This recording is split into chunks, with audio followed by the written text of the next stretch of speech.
Welcome to the Conflict Zone YouTube channel. Today, the Ukrainian army successfully encircled the enemy from all sides, resulting in a challenging day for the adversary. In the last 24 hours, a total of 57 Russian attacks were repulsed, with 7 coming from the front side of the Dnieper River and 8 from the left bank. The General Staff of the Armed Forces of Ukraine has provided detailed information about these attacks, revealing that a total of 68 battles took place on the front line during the past day. The operational situation in eastern and southern Ukraine remains complex.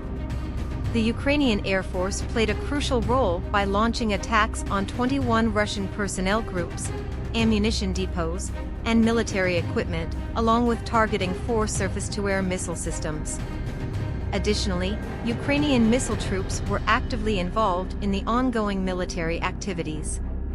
Ukrainian missile troops targeted 6 enemy personnel, an ammunition cluster, military equipment, a command post, an artillery system, 2 air defense systems, an ammunition depot, and a radar station.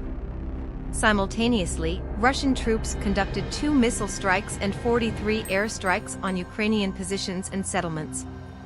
They also fired 25 times with multiple-barrel rocket launcher systems, MLRS.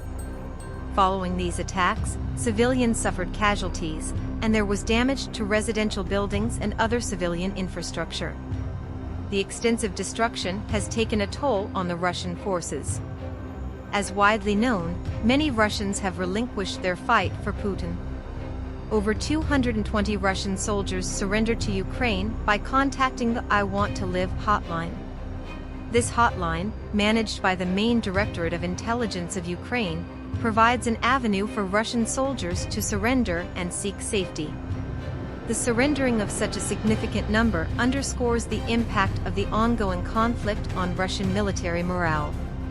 The Main Directorate of Intelligence of Ukraine facilitates the surrender of Russian soldiers and ensures their detention aligns with the Geneva Conventions.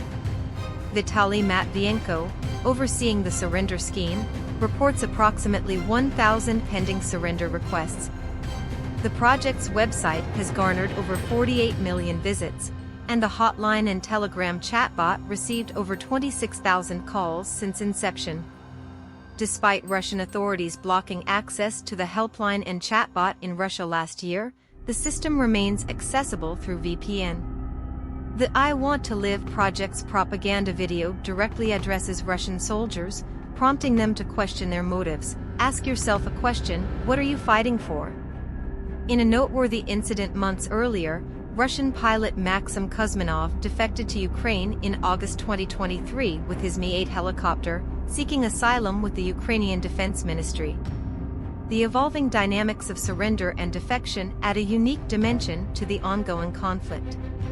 Months ago, Russian pilot Maxim Kuzminov executed a high-profile defection, seeking asylum in Ukraine with his Mi-8 helicopter, assisted by the Ukrainian Defense Ministry. In response to his surrender, Kuzminov was promised a reward of $500,000 in hryvnia equivalent by Ukrainian authorities, as reported by the Ukrainian Defense Ministry's intelligence. This incident significantly contributed to a 70% surge in calls to the I Want to Live hotline within a single day. The success of the hotline was publicly acknowledged in October when Daniil Aloro, a Russian lieutenant stationed on the Kherson front, and a group of 12 men under his leadership defected to Ukraine. Their decision to provide vital military intelligence marked a significant win for Ukraine. Notably, some of the surrendered soldiers, including Kuzminov, opted to stay in Ukraine with their families, who had been evacuated from Russia in certain instances. This unfolding narrative sheds light on the complex dynamics of defections and the impact on individuals and military intelligence. The role of Russian prisoners in facilitating exchanges has become evident, exemplified by the large-scale exchange on January 3, resulting in 230 Ukrainian prisoners of war returning home. A law enacted by the Ukrainian parliament in April 2022 incentivizes Russian military personnel with potential rewards of up to $1 million, enabling the transfer of equipment to Ukraine, contingent on the type of equipment provided.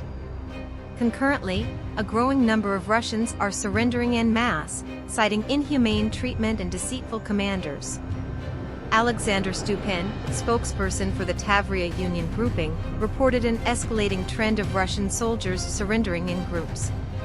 Stupin attributes this phenomenon to the perceived inhumane behavior of their commanders.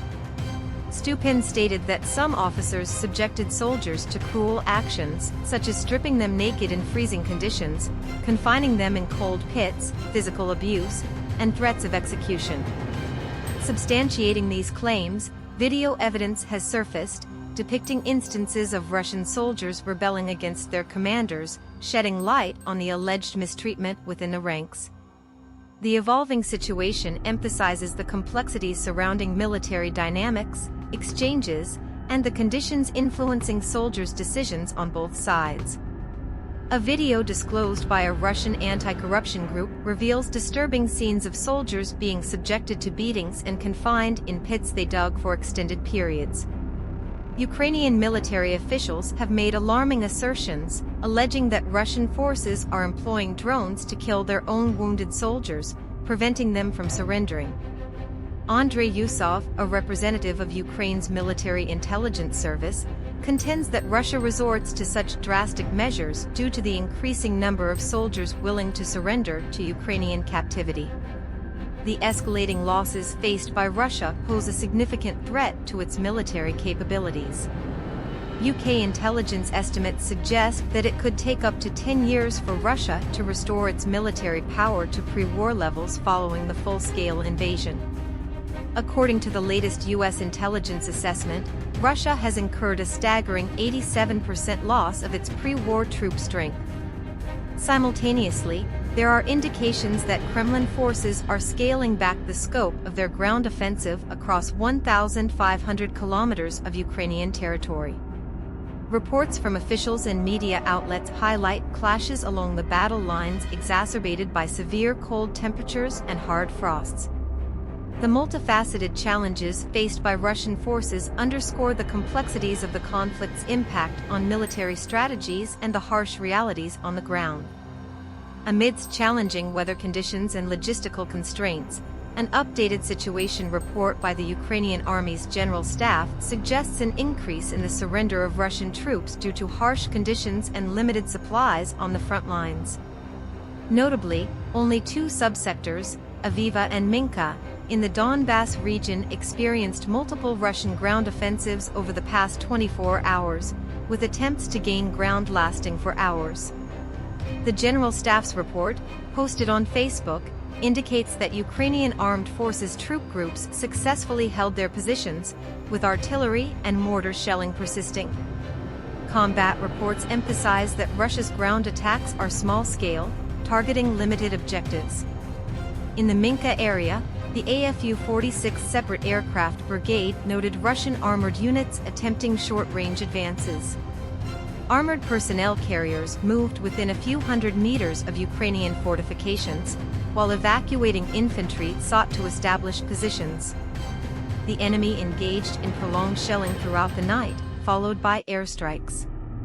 Subsequently, several assault groups attempted to advance near POA but were unsuccessful at this juncture. Recent developments suggest that Russian troops faced setbacks in the trenches south of New Mahaka, ultimately being forced to retreat and reposition themselves in Horka. The Ukrainian Armed Forces, AFU, reportedly engaged in small-scale infantry attacks and raids, prompting Russian forces to retreat under artillery fire. Pro-Kremlin blogger Diva Meora highlighted that local Russian commanders opted for frontal attacks in snow-covered open areas, resulting in significant losses and the abandonment of offensive operations in the Lyman area. The severe weather conditions, with temperatures dropping to 18 degrees Celsius on the front line, have limited the use of small drones by both sides. Ground attacks have been hindered by deep snow, leading to soldiers seeking cover. However, artillery and mortar exchanges continue, contributing to the overall decline in offensive actions.